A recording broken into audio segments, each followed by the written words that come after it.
வணக்கம். ஸ்டார்லிங்க் வந்து இந்தியாவுக்குள்ள வர போறாங்க அப்படிங்கிற நியூஸ் எல்லாத்துக்குமே தெரிஞ்சிருக்கும். இவர்கள் வந்து ஏர்டெல் மற்றும் ஜியோவோட டைப் பண்ண போறாங்க. எதுக்கு அப்படின்னா இவருடைய டிவைஸை வந்து அவருடைய பாயிண்ட் ஆஃப் சேலில் வந்து சேல்ஸ் பண்ணி தரதாகவும், ஜியோ வந்து ஒரு படி மேலே போய் நாங்கள் சேல்ஸ் மட்டும் பண்ணல, நாங்கள் சர்வீஸும் பண்ணி தரோம் அப்படின்லாம் சொல்லியிருக்காங்க. இதெல்லாம் தாண்டி இன்னொரு விஷயம், டைரக்ட் டு த பாயிண்ட் அப்படின்னு சொல்லிட்டு ஒரு பாயிண்ட் இருக்கு. அதாவது என்ன அப்படின்னா, ஸ்டார்லிங்கை யூஸ் பண்ணாதவங்க அவர்களுக்கு ஏர்டெல் ஜியோ தரப்புல இருந்து ஒரு பெனிஃபிட் இருக்கு. அது என்ன அப்படிங்கிறதையும், இந்தியாவில் ஸ்டார்லிங்க் மட்டும் தான் இன்டர்நெட் தராங்களா, சேட்டலைட் தராங்களா, இல்ல வேற யாராச்சும் தராங்களா? சொல்ல போனா இப்ப அக்ரிமெண்ட் போட்டாங்களா ஸ்டார்லிங்க் கிட்ட, நான் வந்து உன்னோட டிவைஸ் எல்லாம் சேல்ஸ் பண்ணி தரேன், என்னுடைய சர்வீஸ் சென்டர்ல என்னுடைய சேல்ஸ் சென்டர்ல சர்வீஸ் பண்ணி தரேன்னு சொல்லிட்டு அக்ரிமெண்ட் போட்டாங்கல்ல. இவர்கள் ரெண்டு பேர்த்துக்கிட்டையுமே சேட்டலைட் இன்டர்நெட் இருக்கு. அதெல்லாம் என்ன ஸ்டேட்டஸ்ல இருக்கு? ஏர்டெல் வந்து ஸ்டார்லிங்க்கு குளோபல் காம்படிட்டராகவே இருக்காங்க. இதெல்லாம் பத்தி தான் இந்த வீடியோல நம்ம பார்க்க போறோம். என்ன வளம் இல்லை இந்த திருநாட்டில், ஏன் கையை ஏந்த வேணும் வெளிநாட்டில். சேட்டலைட் இன்டர்நெட் அப்படின்னாவே நமக்கு பெரும்பாலும் ஞாபகம் வருது யாருதுன்னு பார்த்தீங்க அப்படின்னா எலான் மஸ்கோடைய ஸ்டார்லிங்க் தான். ஏன்னா இவர் பெரிய பணக்காரர். அது மட்டும் இல்லாமல் டெஸ்லா, ஹைப்பர் லூப், மார்ஸில் வந்து மனிதர்களை வந்து லேண்ட் பண்ணணும் அப்படின்னு சொல்லிட்டு ஏகப்பட்ட அட்டென்ஷன் சீக் பண்ணுற பெரிய பெரிய ப்ராஜெக்ட்லாம் எடுத்து பண்ணிட்டு இருக்கிறாங்க. அதுவும் இல்லாமல் நிறைய நாட்டில் வந்து பார்த்தீங்க அப்படின்னா ஸ்டார்லிங்க் வந்து ரன் ஆகிட்டு இருக்கு. இதுவுமே ஒரு மேஜர் ரீசனாக பார்க்கப்படுது. ஸ்டார்லிங்க் தான் நம்ம சேட்டலைட் இன்டர்நெட் அப்படின்னு சொல்லிட்டு. ஆனால் நடைமுறையில் நம்ம சேட்டலைட் இன்டர்நெட்டை நாம் நேரில் பார்த்து வளர்ந்துருக்கோம். அது என்னன்னு பார்த்தீங்க அப்படின்னா ஏடிஎம் இருக்கிற இடத்துல மேலே ஒரு கொடை இருக்கும். அந்த கொடைக்கு இன்டர்நெட்டே பார்த்தீங்க அப்படின்னா சேட்டலைட்லேருந்து தான் வரும். அப்போது யாரோ ஒருத்தர் இந்தியாவில் சேட்டலைட் இன்டர்நெட் ப்ரொவைட் பண்ணிட்டு இருக்கிறாங்கல்ல, இது ஒரு ரீசன். அது இல்லாமல் அக்ரிமெண்ட் போட்டாங்களா ரெண்டு மூர்த்திகள், அதாவது ஜியோவும் ஏர்டெலும் போயிட்டு ஃபர்ஸ்ட் நாள் வந்து ஏர்டெல் அக்ரிமெண்ட் போட்டாங்க, அடுத்த நாளே பார்த்தீங்க அப்படின்னா ஜியோவும் அக்ரிமெண்ட் போட்டாங்க. இது வந்து ரொம்ப பேசு பொருளாக பார்க்கப்பட்டது. ஸ்டார்லிங்கோட இவங்க சேட்டலைட் இன்டர்நெட் கூட்டு வச்சுட்டாங்கன்ட்டு. ஆனால் இதுவே இந்த அக்ரிமெண்ட் போடுறதுக்கு முன்னாடி வரைக்கும் என்னென்ன பார்க்கப்படுது, சேட்டலைட் இன்டர்நெட் ஜியோ லான்ச் பண்ண போகிறான், சேட்டலைட் இன்டர்நெட் ஏர்டெல் லான்ச் பண்ண போகிறான், ஸ்டார்லிங்க்கு வந்து ஒரு பெரிய காம்படிட்டராக இருக்கும், ஒரு இந்தியாவுடைய இன்டர்நெட் இதே வந்து அதிரப்போகுது அப்படி இப்படின்ட்டு ஏகப்பட்ட ஹைப்பை கிளப்பினாங்க. சொல்லப்போனால் வந்து ஒரு டிஸ்கஷனே நடந்தது டெல்லியில், இந்த லைசன்ஸ் ஸ்பெக்ட்ரம் வந்து லைசன்ஸ் எப்படி கொடுக்கணும் அப்படின்னு சொல்லிட்டு. அப்போ வந்து ஜியோவும் ஏர்டெலுமே வந்து ஆக்ஷன் பேசிஸ்ல தான் கொடுக்கணும் அப்படின்னு சொல்லிட்டு ஸ்டார்லிங்க் முன்னாடி அப்போஸே பண்ணாங்க. இப்படியே பேசிக்கிட்டே இருந்தா என்ன அர்த்தம்? எது பெருசுன்னு அடிச்சு காட்டு. ஆனா இப்போ ரெண்டு பேருமே போய் வந்து சைன் போட்டு வந்திருக்காங்களா அக்ரிமெண்ட்டுக்கு. இன்ப துன்பம் எது வந்தாலும் பங்கு கொள்ள நண்பன். இது வந்து பெரிய ஷாக். ஏன்னா ஏர்டெலுக்கும் சேட்டலைட் இன்டர்நெட் இருக்கு, ஜியோக்கும் சேட்டலைட் இன்டர்நெட் இருக்கு. ஏர்டெல் அப்படி ஃபர்ஸ்ட் ஏர்டெலை பத்தி எடுத்துக்கோம். ஏர்டெல் அப்படிங்கிறது ஏர்டெல் ஒன் வெப் அப்படின்னு சொல்லி ஒரு கம்பெனி இருக்கு. அதுக்கு முன்னாடி யூடெல்சாட் அப்படின்னு சொல்லிட்டு ஒரு கம்பெனி இருக்கு. இந்த கம்பெனி வந்து ஒரு ப்ராஜெக்டை லான்ச் பண்றாங்க. அதுக்கு பேர் வந்து ஒன் வெப் அப்படின்னு சொல்லிட்டு ஒரு பேர். இந்த ஒன் வெப்ல அதிகப்படியான ஷேர் யார் வச்சிருக்காங்க அப்படின்னா ஏர்டெல் தான், பாரதி ஏர்டெல் தான். 21% ஷேர் வந்து இந்த ஒன் வெப் கம்பெனியில் முழுமையாக வச்சிருக்கிறது இந்த ஒன் வெப் கம்பெனியில் ஏர்டெல் தான். இந்த என்ன பண்ணுறாங்க அப்படின்னா உலகம் முழுக்க சேட்டலைட் இன்டர்நெட் கொடுக்கறது தான் இவர்களுடைய வேலை. இவர்கள் ஸ்டார்லிங்க் யூஸ் பண்ணுற மாதிரியே லோயர் எர்த் ஆர்பிட், அதாவது நிலப்பரப்புல இருந்து ஒரு 500 கிலோமீட்டருக்கு மேலே இருக்க பக்கமாக இருக்க லோயர் எர்த் ஆர்பிட் தான் ஸ்டார்லிங்க் சூஸ் பண்ணியிருக்காங்க. அதாவது நிலப்பகுதியிலேருந்து ஒரு 500 கிலோமீட்டர் தான், அதுக்கு மேலேயே சேட்டலைட் இருக்கு. இந்த 500 கிலோமீட்டருக்குள்ளேயே ஸ்டார்லிங்க் போலவே இவர்களும் பார்த்தீங்க அப்படின்னா வந்து சேட்டலைட்ல லான்ச் பண்ணி இன்டர்நெட் சர்வீஸ் கொடுத்துட்டு வந்துகிட்டு இருக்காங்க. ஸ்டார்லிங்க் எப்படி யூஎஸ்ஏ, பூட்டான் அப்படின்னு சொல்லிட்டு பல நாட்டில் அவைலபிள் இருக்கிற மாரி இந்த ஒன் வெப்போட சர்வீஸும் பல நாட்டில் அவைலபிள் இருக்கு. இதுக்கும் ஸ்டார்லிங்க்கும் என்ன வித்தியாசம் அப்படின்னா, ஸ்டார்லிங்க்கும் அதே லோயர் எர்த் ஆர்பிட்ல தான் யூஸ் பண்றாங்க. ஆனால் இவர்கள்கிட்ட அதிகப்படியான சேட்டலைட் இருக்கு. இப்போ கரண்டாக பார்த்தீங்க அப்படின்னா 4600 லோயர் எர்த் ஆர்பிட் சேட்டலைட் வந்து இப்போ ஸ்டார்லிங்க்கு சொந்தமாக இருக்கு. ஆனால் ஏர்டெல் ஒன் வெப்புக்கு பார்த்தீங்க அப்படின்னா வெறும் 640 சிச்சம் சேட்டலைட் தான் இப்போ கரண்டாக லைவ்ல இருக்கு. ஆனால் ரெண்டு பேருமே போட்டிக்கிட்டு சேட்டலைட்டை வானத்தில் ஏவிட்டு இருக்கிறாங்க. 2023 கூட சதீஷ் தவான் ராக்கெட் ஏவுதளத்திலிருந்து கூட ஏர்டெல்லோடைய ஒன் வெப்புக்கு சொந்தமான சேட்டலைட் வந்து லான்ச் ஆயிருக்கு. கிட்டத்தட்ட ஒரு 30 சேட்டலைட் கிட்ட வந்து இது லான்ச் ஆயிருக்கு. எதுக்கு அப்படின்னா இந்தியாவுக்கு சேட்டலைட் இன்டர்நெட் கொடுக்க போறோம் அப்படிங்கிற கான்செப்ட்லேயே லான்ச் பண்ணாங்க. அது மட்டும் இல்லாமல் மற்ற இடத்துக்குலாம் சேட்டலைட் லான்ச் பண்ணணும். எப்படி இப்போ நமக்கு வந்து இஸ்ரோ சதீஷ் தவான் ஏவுகலமோ அதே போல யூஎஸ்க்கு பார்த்தீங்க அப்படின்னா ஸ்பேஸ் எக்ஸுக்கு சொந்தமாகவே ஒரு இது இருக்கு, ஸ்டார்லிங்கோட நிறுவனம். அவர்களுடைய ஏவுதளத்திலிருந்தும் ஒன் வெப் வந்து சேட்டலைட் லான்ச் பண்ணியிருக்காங்க. சேட்டலைட் வந்து ஏர்டெல் ஒன் ஒன் வெப் தான், ஆனால் ஏவுதளம் வந்து ஸ்பேஸ் எக்ஸோடது.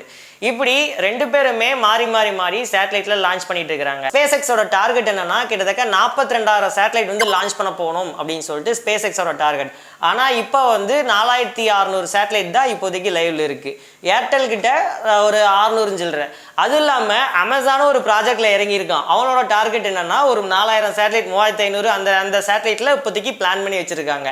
ஸ்டார்லிங்க் மட்டும்தான் சேட்டலைட் இன்டர்நெட் அப்படின்லாம் கிடையாது, நடைமுறையில் இன்னும் மற்றது இருக்குது. சரி, அப்படியே இந்தியா பக்கம் வந்தோம்னா ஜியோ. நான் மட்டும் என்ன சலைச்சவனா, அதாவது ஃபீல்டில் இத்தனை பேர் இருந்தாங்க, டாடா டோகோமோ, வீடியோகான் அப்படி இப்படின்ட்டு ஏர்செல் எத்தனை பேர் இருந்தாங்க. இவங்கெல்லாம் ஆட்டத்தை கிளச்சி விட்டு வந்தான் பார்த்தீங்களா, அவன் வந்து சும்மா விடுவானா?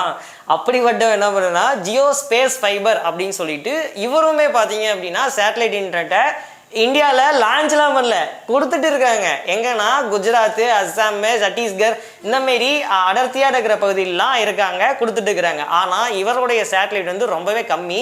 சொல்லப்போனால் இவர்கள் வந்து ஓன் சேட்டலைட் கிடையாது, வேற ஒன்று இருக்குது. எஸ்இஎஸ் அப்படின்னு சொல்லிட்டு ஒரு ஜெர்மன் நாட்டை சேர்ந்த ஒரு கம்பெனி இருக்குது. அது பேர் லூசன்பர்க் அப்படின்னு சொல்லிட்டு அந்த கம்பெனி அந்த இடத்துல இருக்குது. இவர்களுடைய சேட்டலைட் 70 சேட்டலைட், அதுவும் லோயர் எர்த் ஆர்பிட்டில் தான் இருக்குது. இது மூலிமா இப்போதைக்கு குஜராத்தில் ஜியோ ஸ்பேஸ் ஃபைபர் அப்படிங்கிற பேரில் கொடுத்துட்டு இருக்காங்க. இது எல்லாமே இன்னும் அஃபிஷியலாக கமர்ஷியல் பர்பஸுக்கு வர கிடையாது. ஏர்டெல் வந்து ஒரு கூத்து பண்ணியிருக்காங்க. என்ன அப்படின்னா, ஒயர்லெஸில் சேட்டலைட் இன்டர்நெட் தரத்துக்கு ஒரு லைசன்ஸ் வாங்கணும். ஒயர்லெஸ் டிபார்ட்மெண்ட் சார்ந்தது இந்தியாவில். அந்த டிபார்ட்மெண்ட் என்ன அப்படின்னு சொல்லிட்டு கீழே போடுறேன். ஃபஸ்ட்டு சேட்டலைட் இன்டர்நெட் தரத்துக்கு லைசன்ஸ் வாங்கினது ஏர்டெல்லுடைய ஒன் வெப் மட்டும்தான். இன்னும் அடுத்தபடியான லைசன்ஸ் ட்ராய் கிட்ட வாங்குற ஸ்பெக்ட்ரம் லைசன்ஸ் என்ன பெண்டிங் இருக்குது, அதுவும் கிளியர் ஆயிடுச்சு அப்படின்னா ஏர்டெல்லுடைய ஒன் வெப் நிறுவனமும் களத்தில் வந்து சேட்டலைட் இன்டர்நெட் தரத்துக்கு ரெடியாக இருக்குது. இந்த லட்சணத்தில் ஏர்டெல்லில் நான் போய் உங்களுடைய ஸ்டார்லிங்க் கிட்ட போய் உங்களுடைய டிவைஸ் என்னுடைய சர்வீஸ் சென்டரில் நான் வந்து சேல்ஸ் பண்ணி தரேன் அப்படின்னு சொல்லிட்டு அக்ரிமெண்ட் போட்டிருக்காங்க. ஜியோவும் பார்த்தீங்க அப்படின்னா ஜியோ ஸ்பேஸ் ஃபைபர் அப்படின்னு ஒன்று வச்சுக்கிட்டு நீ மட்டும் தான் அக்ரிமெண்ட் போடுவியா, நானும் அக்ரிமெண்ட் போடுவேன் அப்படின்னு சொல்லிட்டு போயிருக்காங்க. இதில் கூத்து என்ன பார்க்கப்படுது அப்படின்னா, சப்போஸ் ஏர்டெல்லுடைய ஒன் வெப் வந்து நடைமுறைக்கு வந்துருச்சு. சரி, ஃபஸ்ட்டு வந்து ஸ்டார்லிங்க் வந்துருச்சு, நடைமுறைக்கு வந்துருச்சு. வந்ததுக்கப்புறம் என்ன பண்ணுவாங்க, நீங்கள் ஏர்டெல்லுடைய கஸ்டமர் சர்வீஸை போய் பார்த்தீங்க அப்படின்னா உங்களுக்கு ஸ்டார்லிங்கோட இது வேணும்னா அவர்கள் வந்து வாங்கி தருவாங்க, ஜியோவும் வாங்கி தருவாங்க. 1 மாதமோ 6 மாதமோ ஒரு 2 வருஷமோ எத்தனையோ வருஷம் கழிச்சு ஏர்டெல்லுடைய ஒன் வெப்பு லான்ச்சுன்னு ஒன்று ஆச்சுன்னு வச்சுக்கோங்க. அதே போல் ஜியோ ஸ்பேஸ் ஃபைபர் அப்படின்ட்டு கமர்ஷியலாகவும் லான்ச் ஆயிடுச்சுன்னு வச்சுக்கோங்க. சரி, ஜியோ ஸ்பேஸ் ஃபைபரே விட்டுருங்க, நம்ம அண்ணாச்சி ஏர்டெல் வாங்கி வச்சிருக்காங்களா, ஒரு லைசன்ஸ் வாங்கி வச்சிருக்காங்களா, இன்னும் ஒரு லைசன்ஸ் தானே பெண்டிங்கும் இருக்குது. அவர்களும் லான்ச் பண்ணிட்டாங்க அப்படின்னா ஏர்டெல்காரன் ஸ்டார்லிங்கை விற்பானா, இல்லை வந்து அவனுடைய ஓன் ப்ராடக்டை விற்பானா, ஒன் வெப் அப்படிங்கிறத விற்பானா? அம்மாவா சார் கால் படுது முட்டுதுங்களா? அத்தனை இடம் இருக்கிறதுல கொஞ்சம் தள்ளி நிக்கலாம்ல, மேல வந்து ஏறுனா. ஏமாவா சார் நீ தான் பேசுறியா? சரிப்பா, 1 வருஷம் கழிச்சு தான் நான் டிலே ஆகி வந்திருக்கேன் அப்படின்னா இவனுக்கும் டார்கெட்லாம் இருக்கும்ல. இப்போ வந்து இந்த இடத்துல வந்து நான் வந்து கஸ்டமர் ஒரு ஏர்டெல்லுடைய டிஸ்ட்ரிபியூட்டர் எடுத்திருக்கேன். இந்த இடத்துல நான் ஸ்டார்லிங்க் தானே வித்துட்டு இருக்கேன். 1 வருஷம் கழிச்சு நான் ஒன் வெப்பு வந்ததுக்கப்புறம் நான் வந்து ஸ்டார்லிங்க்கு மட்டும் கொடுப்பேனா, ஒன் வெப்புக்கு மட்டும் கொடுப்பேனா? சரி, ஒன் வெப்பு இவ்வளோ ரீச் ஆயிருக்கணும் அப்படின்னு சொல்லிட்டு எனக்கு டார்கெட் இருக்குமா இல்லையா? அப்போ என்ன பண்ணுவேன், ஸ்டார்லிங்க்கு போட்டதெல்லாம் பிடிங்கி தெரியாதனமா இது ஹியூமன் எரர் தான். இது எரர்லாம் இல்லை, இது வந்து ஒரு ப்ராக்டிக்கல். ஏற்கனவே ஒரு சர்வீஸ் இருக்குது, அதை கட் பண்ணிட்டு நம்ம நெட்வொர்க்கே கொடுக்குறதுக்கு எவ்வளோ நேரம் ஆகும்? இது வந்து கேபிள் டிவி இண்டஸ்ட்ரியில் இருக்கிறவங்களுக்கு இந்த பாயிண்ட் நல்லா புரியும்னு நினைக்கிறேன். ஒரு செட்டாப் பாக்ஸ் ஓடிட்டு இருக்கும், இன்னொரு செட்டாப் பாக்ஸ் கூட டைப் போட்டு இருக்கிறத பிடிங்கி இன்னொரு நெட்வொர்க்கில் போட்டுருவோம். அப்படிதான் அதேமாரி இப்போ அந்த ஏர்டெல்காரன் ஓன் நெட்வொர்க் லான்ச் பண்ணதுக்கப்புறம் ஸ்டார்லிங்க்கு மட்டும் கொடுப்பானா, இல்லை வந்து ஒன் வெப்புக்கு மட்டும் கொடுப்பானா? அதே கேஸ் தான் ஜியோக்கும். ஜியோ ஸ்பேஸ் ஃபைபர் அப்படின்னு சொல்லிட்டு ஒன்று இருக்குது. சரி, இது 2 பேருமே விட்டுருங்க. ஏன் அப்படின்னா இன்னொருத்தர் இருக்கான், யாருன்னா பிஎஸ்என்எல் வந்து சேட்டலைட் இன்டர்நெட் ப்ரொவைட் பண்ணிட்டு இருக்கிறாங்க, டாட்டா ப்ரொவைட் பண்ணுறாங்க. சொல்லப்போனால் ஏர்டெல் ஒன் வெப் வந்து ஃபஸ்ட்டு லைசன்ஸ் வாங்கும்போது விசாட் அப்படிங்கிற சர்வீஸ் நாங்கள் கொடுக்க போகிறோம் அப்படின்னு சொல்லிட்டு லைசன்ஸ் வாங்கியிருந்தாங்க. இந்த விசாட் அப்படின்னா very short term aperture terminal அப்படின்னு சொல்லிட்டு இதோட அப்ரிவேஷன். இது என்னன்னா, ஸ்டார்லிங்க் வந்து ஒரு 500 கிலோமீட்டருக்கு மேலே இருக்கிற டிஸ்டன்ஸில் வந்து சேட்டலைட் யூஸ் பண்ணுறாங்கல்ல. ஆனால் இவர்கள் வந்து 32,000 கிலோமீட்டருக்கு மேலே இருக்கிற ஸ்பேஸில் சேட்டலைட் இருக்கும்ல, அதோட சிக்னல் யூஸ் பண்ணுறாங்க. அந்த இடத்துக்கு பேர் என்னன்னா ஜியோ ஆர்பிட்ரரி சேட்டலைட் அப்படின்னு சொல்லுவாங்க. நாம் யூஸ் பண்ணுற டிவிக்கு Tata sky, Airtel, dish TV இந்த இது எல்லாத்துக்குமே சிக்னல் வர்றது மேலே ஜியோ ஆர்பிட்ரி சேட்டலைட்லேருந்து தான் வருது. 32,000 கிலோமீட்டருக்கு மேலே இருக்குது நிலப்பகுதியிலிருந்து.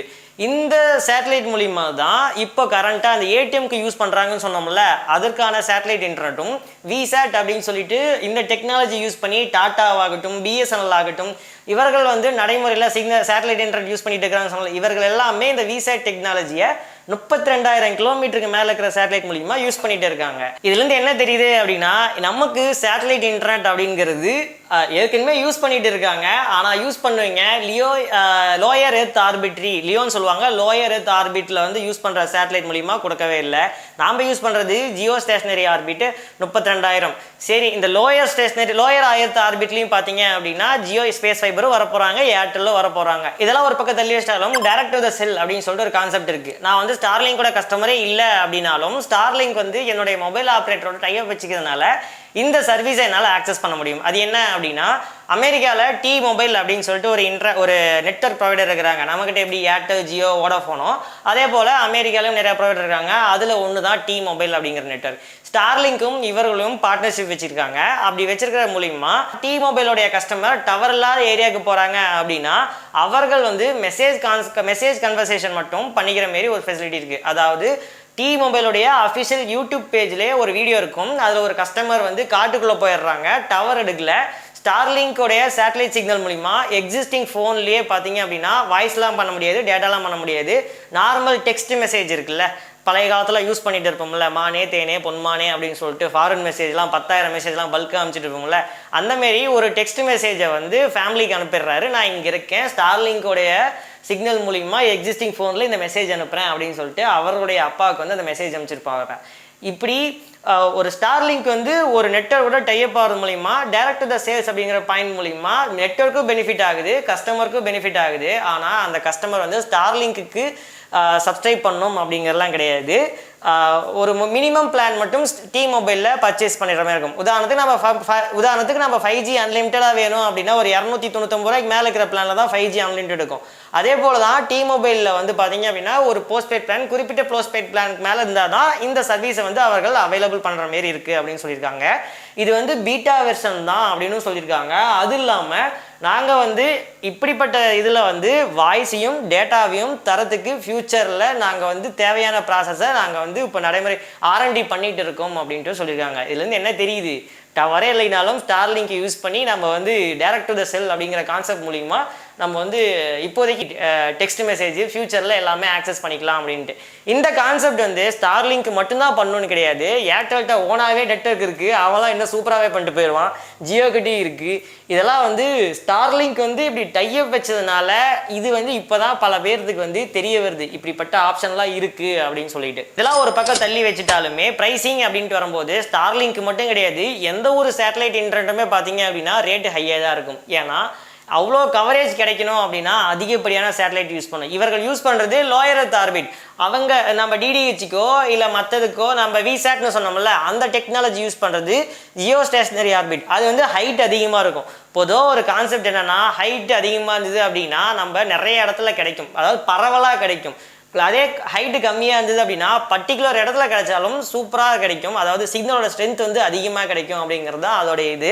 அப்போது ஸ்டார்லிங்க் வந்து லோயர் எர்த் ஆர்பிட்டில் யூஸ் பண்ணுறது மூலிமா நிறைய சேட்டலைட் போட வேண்டியது இருக்கும். அந்த ஒவ்வொரு சேட்டலைட்டுக்கு உண்டான கவரேஜ் பார்த்தீங்க அப்படின்னா கம்மியாக தான் கிடைக்கும். கம்மியாக கிடைக்குது அப்படிங்கிறதுனால தான் எஃபிஷியன்சி அதிகமாக கிடைக்குது.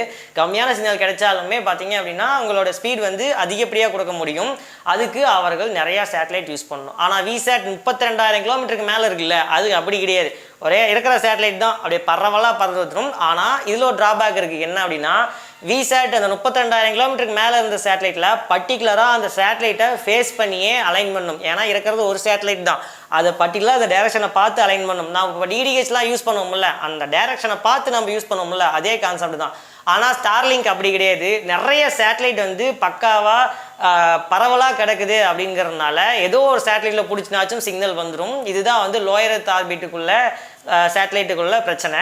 அதனால காஸ்ட் எஃபிஷியன்சியுமே பார்த்தீங்க அப்படின்னா அதிகமாகும். அது இல்லாமல் அந்த சேட்டலைட்டோட லைஃப் ஸ்பேனே பார்த்தீங்க அப்படின்னா 5 to 7 years தான். ஒரு சேட்டலைட் லான்ச் பண்ணுறாங்கன்னா 7 வருஷத்துக்கிட்ட தான் இருக்கும். 7 வருஷங்கிறது மேக்ஸிமம். அப்போது திரும்ப திரும்ப திரும்ப திரும்ப அதை வந்து நம்ம வந்து ரினியூவல் பண்ணணும். ரினியூவல்னா திரும்ப அதுக்கு ஏற்ற மாரி அனுப்பணும்.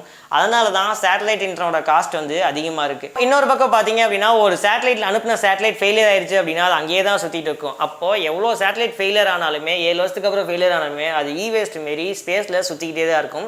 இதுவும் என்விரான்மெண்ட்டை ஒரு கெடுக்கக்கூடிய ஃபேக்டராகவே பார்க்கப்படுது. இப்படி நாம் வந்து ஸ்டார்லிங்கோட சேட்டலைட் இன்டர்நெட் யூஸ் பண்ணுவோம். ஸ்டார்லிங்க் மட்டும் கிடையாது, சேட்டலைட் இன்டர்நெட் யூஸ் பண்ணணுமா, நான் அதை டைரக்ட் டு த சேல்ஸ் அப்படின்னு சொல்லிட்டு இந்த பாயிண்ட் வேணால் நல்லா இருக்குது. மற்றபடி இருக்கிற பாயிண்ட்லாம் பார்த்தீங்க அப்படின்னா ரிமோட் ஏரியாவில் இருக்கிறவங்களுக்கு வந்து பார்த்தீங்கன்னா யூஸ் ஆகும். ரொம்பவே அடர்த்தியான காடு, இமயமலையில் இருக்கிற நேபாளில் இருக்க நேபாளெலாம் பார்த்தீங்கன்னா அதிகமாக மலைப்பகுதி தானே, அங்கே வேணால் அந்த இதெல்லாம் வந்து சூட் ஆகும். நமக்கு வந்து Jio 5G, Airtel 5G, 4G இதுவே வந்து போதுமானது அளவுக்காக இருக்குது. இந்த ஸ்பீடுக்கு கூட சேட்டலைட் இன்டர்நெட் ஈடாகாது. அது இல்லாமல் பெரும்பாலும் ஒரு டைலாக் பார்க்கப்படுது, கிராம பகுதிக்கு இன்டர்நெட் கொண்டு போகிறோம், கிராம பகுதிக்கு இன்டர்நெட் கொண்டு போகிறோம் அப்படின்னு சொல்லிட்டு யார் கேட்டாலுமே ஸ்டார்லிங்க் வந்துருச்சு, இதுக்கப்புறம் பார்த்தீங்கன்னா ரூரல் ஏரியாவுக்கும் இன்டர்நெட் வந்து கொண்டு போயிடலாம் அப்படின்னு சொல்லிட்டு.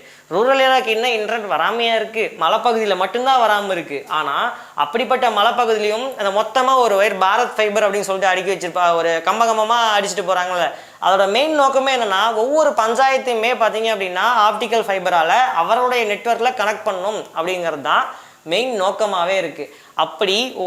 அப்போது கிராமமாக ஃபைபர் போயிடுச்சு, அதை நாம் ப்ராப்பராக மெயின்டைன் பண்ணாவே பார்த்தீங்க அப்படின்னா கிராம பகுதிக்கு இன்டர்நெட் வந்து கொண்டு போய் சேர்த்துட்டோம் அப்படிங்கிறது தான். மலைப்பகுதிக்கே சில ஏரியாவில் பார்த்தீங்க அப்படின்னா பாரத் ஃபைபருடைய ஒயர் வந்து லே பண்ணிட்டாங்க. அப்போது கிராம பகுதிக்கு நாங்கள் வந்து இன்டர்நெட்டை கொண்டு போகிறோம் அப்படிங்கிறதுலாம் சும்மா கட்டுக்கதை. 5Gயே சொல்லப்போனால் மலை அடிவாரத்தில் என்னோட ஏரியாவில் மலை அடிவாரத்தில் 5G வந்து 200 Mbps ஸ்பீட் நெட்டு வந்து கிடைக்குது ஏர்டெல்லில் 5Gயில். ஆனால் நான் அந்த இடத்துல பக்கத்தில் ப்ராட்பேண்டில் வெறும் 40 Mbps போய் கஸ்டமர் கொடுத்துருக்கேன் ஒயரில். அப்போது ப்ராட்பேண்டையே ஓவர்டேக் பண்ணது தான் 5G அப்படின்னு சொல்லிட்டு வச்சுக்கலாமா? அப்போ ஏதோ ஒரு மூலையில் அவங்களுக்கு இன்டர்நெட் ஒன்று டெலிவரி ஆயிடுச்சு இல்லை, ஸ்டார்லிங்கால தான் நான் வந்து இன்டர்நெட்டை கொடுக்க போகிறேன் அப்படிங்கிறதெல்லாம் கிடையாது. மலைப்பகுதி டவர் எடுக்காத பகுதிக்கு மட்டும்தான் இது செட் ஆகும். இது வந்து நீங்கள் வந்து யூஸ் பண்ணுவீங்களா, பண்ண மாட்டீங்களா, 7000 8000 10000 அப்படி காசு கட்டி நீங்கள் யூஸ் பண்ணுவீங்களா, இல்லை இருக்கிற எக்ஸிஸ்டிங் ஒயர்லெஸ் நெட்வொர்க்கே போதுமானதா? 5G இருக்குது, ஏர் ஃபைபர் இருக்குது, ஒயர்டு இருக்குது, ப்ராட்பேண்ட் இருக்குது, BSNL ஒவ்வொரு ஊரும் பார்த்தீங்க அப்படின்னா எக்ஸ்சேஞ்ச் வச்சுட்டு அங்கே இருக்கிறவங்களுக்குலாம் ஆப்ரேட்டர்லாம் சிக்னலை கொடுத்துட்டு ஊருக்கு இன்டர்நெட் கனெக்ட் பண்ணிட்டு இருக்கிறாங்க. ஒரு பக்கம் இன்னொரு பக்கம் ரயில்வே பார்த்தீங்க அப்படின்னா யார் வேணால் வாங்க, நான் வந்து நியர்பை ரயில்வே ஸ்டேஷனில் சிக்னல் எடுத்து தரேன், இதுதான் கமிட்மெண்ட்டு அப்படின்னு சொல்லிட்டு இப்படிலாம் வந்து மூளை முடுக்கலுமே பார்த்தீங்க அப்படின்னா இன்டர்நெட் சிக்னல் வந்து கொடுத்துட்டு இருக்கிறாங்க. இதுக்கு நடுவில் ஸ்டார்லிங்க் வேறு வரப்போகிறாங்க, ஏர்டெலும் வருவாங்க. அங்கே தான் மெயின், ஏர்டெலும் வருவாங்க, ஜியோவும் வருவாங்க, ஓன் பிராண்டை தூக்கிட்டு இப்போ கொஞ்ச நாள் கழிச்சு வருவாங்க. அப்படி உள்ளே வரும்போது மஸ்கோட ரியாக்ஷன் எப்படி இருக்கும் அப்படிங்கிறது பார்க்கணுன்ட்டு ஆசையாக இருக்குது. ஏன்னா அவருடைய பிராண்டை வந்து கஸ்டமர் மத்தியில் வந்து கொண்டு போகணும் அப்படின்னு சொல்லிட்டு இது பண்ணும்போது own brand internet satellite internet வரும்போது